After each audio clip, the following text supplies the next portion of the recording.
കറുപ്പ് സിനിമയിലെ RJ ബാലാജിയുടെ title card നമുക്ക് നമ്മുടെ വേർഷനിലൊന്ന് ചെയ്ത് നോക്കിയാലോ?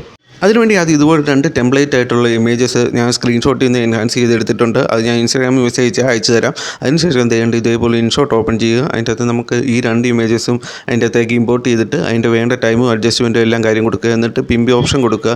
എന്നിട്ട് നമുക്ക് വേണ്ടത് ആ സ്കാനറിൻ്റെ ഒരു എഫക്റ്റാണ് വേണ്ടത്. അതിന് വേണ്ടി ബ്ലാക്ക് സ്ക്രീനിൽ ഒരു സ്കാനറിൻ്റെ എഫക്റ്റ് ഞാൻ ചെയ്തെടുത്തിട്ടുണ്ട്. അത് ജെമിനി ചെയ്തതാണ്. അതിനുശേഷം അതിൻ്റെ അകത്ത് നമുക്ക് വേണ്ട പോർഷൻ മാത്രം കട്ട് ചെയ്തെടുക്കുക.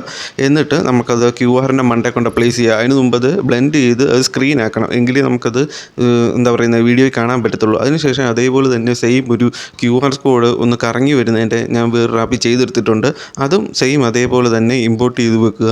നമുക്കത് ബ്ലെൻഡ് ഓപ്ഷനിൽ പോയിട്ട് സ്ക്രീൻ ചെയ്യുക. പിന്നെ നമുക്ക് QR-ൻ്റെ മണ്ടയിൽ ഇതൊന്ന് അഡ്ജസ്റ്റ് ചെയ്ത് വെക്കാം. എന്നിട്ട് നമുക്ക് ജസ്റ്റ് ഒന്ന് പ്ലേ ചെയ്ത് നോക്കാം. ഇതൊന്നേരത്തിന് കണ്ടോ, അത് കറങ്ങി വരുന്നുണ്ട്. പിന്നെ നമുക്ക് അതിന് വേണ്ടത് അതിൻ്റെ സ്പീഡ് കുറച്ചൊന്ന് അഡ്ജസ്റ്റ് ചെയ്യുക. കാരണം അത് ഭയങ്കര സ്പീഡിലല്ലേ പോകുന്നത്. ആ സ്പീഡ് അഡ്ജസ്റ്റ് ചെയ്തിട്ട് അടുത്ത് ചെയ്യേണ്ട കാര്യം എന്താണെന്ന് ചോദിച്ചു കഴിഞ്ഞാൽ അതിൽ നമുക്ക് കീ ഫ്രെയിം ആഡ് ചെയ്ത് കൊടുക്കണം. അതിൻ്റെ തുടക്കത്തിലും അവസാനത്തിലും ഒരു കീ ഫ്രെയിം ആഡ് ചെയ്ത് കൊടുക്കുക. എന്നിട്ട് ഏറ്റവും അവസാനം വരുമ്പോഴത്തേന് ആ QR നല്ല രീതിയിലൊന്ന് സൂം ചെയ്ത് കൊടുക്കുക. അത് നിങ്ങൾക്ക് എന്തൊരു സ്ക്രീൻ വേണോ അത്രയും ഒന്ന് സൂം ചെയ്ത് കൊടുക്കുക. എന്നിട്ട് ജസ്റ്റ് ഒന്ന് പ്ലേ ചെയ്ത് നോക്കുമ്പോഴത്തേന് തന്നെ നിങ്ങൾക്ക് കാര്യം മനസ്സിലാകും. കാരണം അത് നടുക്ക് മാത്രമല്ലേ നിൽക്കുന്നുള്ളൂ. ഇത് കുറച്ചുകൂടെ സൂം ചെയ്ത് വരിക. പിന്നെ ഇതുപോലത്തെ ഒരു ഫയറിൻ്റെ സാധനം ഇത് നമുക്ക് യൂട്യൂബിൽ കിട്ടുന്നതാണ്. അതെടുക്കുക. എന്നിട്ട് നിങ്ങൾക്ക് കൊടുക്കേണ്ട ടൈറ്റിൽ അവിടെ കൊടുക്കുക. അതുകൊണ്ട് ഇപ്പോൾ ഞാൻ എൻ്റെ ഇൻസ്റ്റാഗ്രാം നെയ്വാണ് കൊടുത്തിരിക്കുന്നത്. ഇതാണ് ഈ സാധനത്തിൻ്റെ ഔട്ട്പുട്ട് വരുന്നത്.